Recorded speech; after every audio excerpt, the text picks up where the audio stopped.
Hello बच्चा पहाड़ी, welcome and welcome back to our channel. मैं हूं आपकी ट्यूशन दीदी और आज हम पढ़ने वाले न्याय की कुर्सी। उज्जैन की प्राचीन और ऐतिहासिक नगरी के बाहर एक लंबा चौड़ा मैदान था। यहाँ वहाँ टीले थे। एक दिन लड़कों का एक झुंड वहाँ खेल रहा था। उज्जैन नगरी है जो बहुत ही ज्यादा पुरानी है, बहुत ही ज्यादा ऐतिहासिक नगरी है। उसके बाहर एक बड़ा सा मैदान था खेल का। ऊंचे ऊंचे टीले मतलब ऊंचे ऊंचे पत्थर। एक दिन एक बच्चों की टोली वहां पर उस मैदान पर खेल खेल रही थी। एक लड़का कूदता भागता एक टीले पर चढ़ गया। अचानक वह ठोकर खाकर गिर पड़ा। उसने इधर उधर देखा कि किस चीज से ठोकर लगी है। उसको एक बड़े चिकने पत्थर के अलावा और कुछ नहीं दिखा। एक बच्चा वो जो पत्थर थे उनमें कूद रहा था, भाग रहा था, और फिर क्या हुआ, उसको ठोकर लग गई और वो गिर पड़ा। तो उसने इधर उधर देखा कि अरे मैं गिरा तो किससे गिरा। तो उसको एक चिकने बड़े पत्थर के अलावा कुछ नहीं दिखा। तो उसको समझ में आ गया कि मैं इस पत्थर से ही गिरा हूँ। वह उठकर गया और अपने मित्रों को बुलाकर वह शिला दिखाई। फिर शान से उस पर बैठकर बोला, ये सिंहासन है मेरा, मैं राजा हूँ और तुम सब मेरे दरबारी था। और अपने सभी दोस्तों को बुला लाया। क्या दिखाने? वह पत्थर को दिखाने। और एकदम से इठला के अपनी शान में बोला, ये मेरा सिंहासन है, मैं राजा हूँ, तुम सब मेरे दरबारी। तुम अपनी अपनी फरियाद लेकर आओ, फिर मैं उनका फैसला करूंगा। और वह अपने दोस्तों से कहता है कि तुम सब अपनी अपनी फरियाद लेकर आओ, अपनी गुहार लेकर आओ, और मैं उसका फैसला करूंगा। दूसरे लड़कों को यह खेल पसंद आया। वे एक एक करके आते और कोई काल्पनिक फरियाद सुनाते। फिर गवाह बुलाए जाते, उनकी गवाही ली जाती। उसके बाद राजा बना हुआ लड़का उनसे सवाल करता और अपना फैसला सुनाता। जितने भी बच्चे थे उन सबको भी ये खेल पसंद आया और वे एक एक करके आने लगी और एक मनगढ़ंत कहानी जो उन्होंने अपने दिमाग में बनाई है वे फरियाद सुनाते कि महाराज हमें तो ये दुख है। फिर गवाह को बुलाया जाता कि बताओ क्या ये बात सही है, क्या ये बात गलत है। फिर उनकी गवाही ली जाती। लड़का जो बच्चा महाराज बना हुआ था वह उनसे सवाल करता और फिर सोच विचार करने के बाद वह फैसला सुना देता। इस खेल में उनको इतना आनंद आया कि वे रोज ही ये खेल खेलने लगे।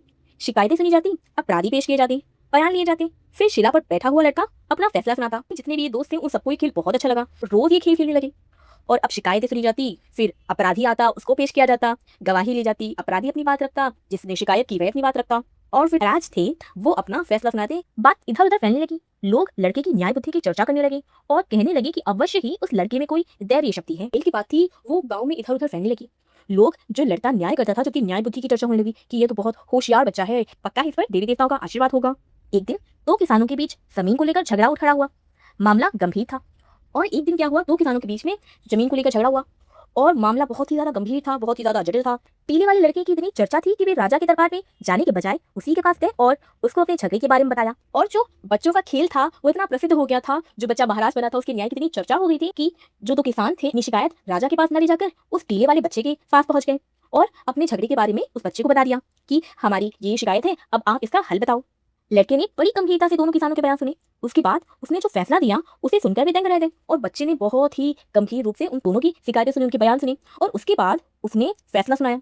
और वह फैसला सुनकर वो दोनों किसान और जो लोग थे वो दंग रह गए कि ये बच्चा तो बहुत ही ज्यादा बुद्धिमान है, इतना अच्छा न्याय करता है ये। उस दिन के बाद से तो नगर के सभी लोग अपनी फरियाद लेकर यहीं आने लगे। राजा के दरबार में कोई न जाता और ऐसा कभी नहीं हुआ कि लड़के के फैसले से उन्हें संतोष न हुआ हो। बात धीरे धीरे पूरे नगर में फैल गई और अब लोग अपनी फरियाद लेकर किसके पास जाते? राजा के पास नहीं जाते थे, अब वो अपनी फरियाद लेकर किसके पास आते थे? बच्चे के पास आने लगे। कभी भी ऐसा नहीं हुआ कि जो बच्चे ने न्याय किया हो उससे किसी को असंतोष हुआ हो, गलत लगा हो। सबको उसका न्याय बहुत सही लगता था कि ये तो बिल्कुल निष्पक्षता से बिना भेदभाव किए हुए न्याय करता है। और धीरे धीरे ये बात राजा के कानों तक पहुंची। उसको बहुत क्रोध आया। उसने गरज कर कहा, उस छोकरे की यह मजाल कि अपने को मुझसे अच्छा न्याय करता समझे। मैं इन किस्सों में विश्वास करता, मैं खुद जाकर देखूंगा। अब ये बात धीरे धीरे करके राजा के पास भी पहुंच गई। राजा को तो बहुत गुस्सा आया।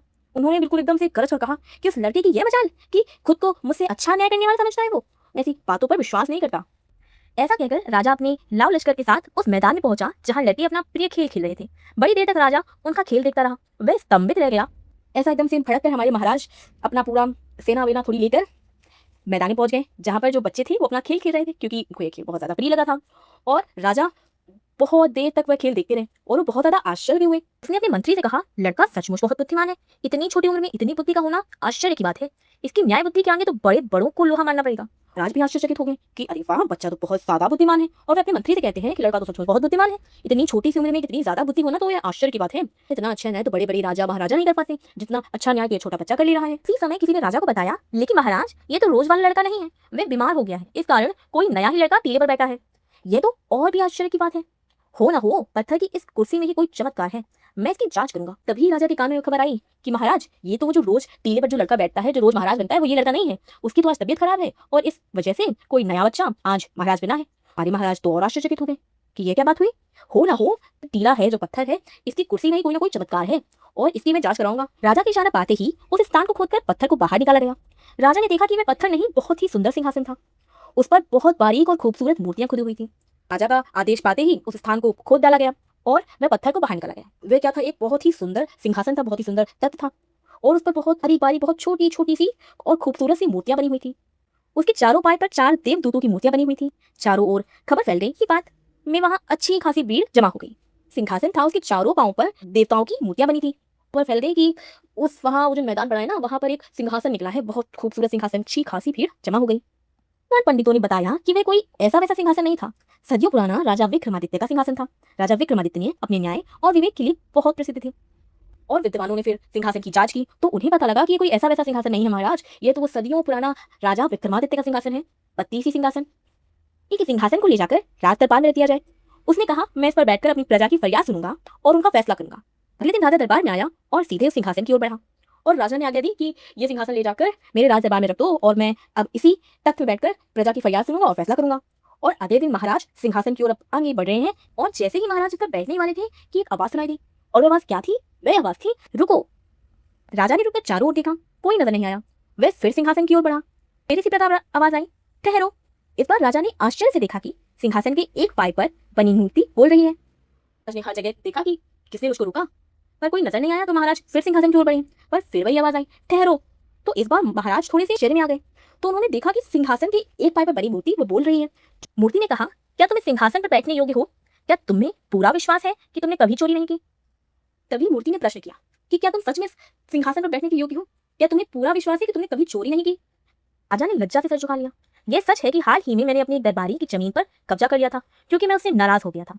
तब तो तुम इसके योग्य नहीं हो। मूर्ति ने कहा, तुमको 3 दिन तक प्रायश्चित करना होगा। यह कहकर मूर्ति अपने पंख फैलाकर आकाश में उड़ गई। सर लज्जा से झुक गया। उन्होंने कहा कि मैंने हाल ही में अपने दरबारी की जमीन पर कब्जा कर लिया था। और क्यों कब्जा कर लिया था? क्योंकि मैं उससे नाराज था। तो मूर्ति ने कहा, तो तुम इस सिंहासन पर बैठने के योग्य नहीं हो, तुमको प्रायश्चित करना पड़ेगा। और यह कहकर मूर्ति क्या हुई, हवा में उड़ गई। राजा ने 3 दिन तक उपवास किया और प्रार्थना की। चौथे दिन में फिर दरबार में आया। ज्यों ही सिंहासन पर बैठने लगा, दूसरी मूर्ति कहा, ठहरो। तुम विश्वास के साथ कह सकते हो कि तुमने कभी झूठ नहीं बोला। और महाराज ने प्रायश्चित भी किया। 3 दिन तक उन्होंने उपवास किया, कुछ खाया पिया नहीं और प्रार्थना भी की। और चौथे दिन में दरबार में फिर आए और जैसे ही वे सिंहासन पर बैठने वाले थे, दूसरी मूर्ति ने कहा, रुको, क्या तुम्हें विश्वास है कि तुमने कभी झूठ नहीं बोला? राजा सब पकाया। झूठ तो उसने किसी न किसी मुसीबत से बचने के लिए कई बार बोला था। राजा पीछे हट गया। दूसरी मूर्ति भी पंख फैलाकर आकाश में उड़ गई। और अब हमारे महाराज थोड़े से डर गए क्योंकि झूठ तो उन्होंने कई बार किसी न किसी मुसीबत से बचने के लिए उन्होंने कई बार झूठ बोला था। तो महाराज पीछे हट गए। दूसरी मूर्ति भी पंख फैलाकर आकाश में उड़ गई। राजा ने 3 दिन तक फिर उपवास और पूजा पाठ किया। तीसरी बार वह फिर सिंहासन पर बैठने के लिए आगे बढ़ा। हिचकिचाते हुए वह आगे बढ़ा। वह बैठने ही वाला था कि तीसरी मूर्ति ने पूछा, बैठने के पहले यह बताओ कि क्या तुमने कभी किसी को चोट नहीं पहुंचाई है? राजा ने 3 दिन तक व्रत रखा और पूजा पाठ किया। और अब तीसरी बार श्री मूर्ति ने भी प्रश्न पूछा कि बैठने से पहले मुझको तुम यह बताओ कि क्या तुमने कभी किसी को चोट नहीं पहुंचाई है या किसी को हानि नहीं पहुंचाई है? तब पीछे हट गया। तीसरी मूर्ति भी अपने पंख फैलाकर उड़ गई। फिर 3 दिन तक उपवास और प्रार्थना करने के बाद राजा सिंहासन की ओर बढ़ा।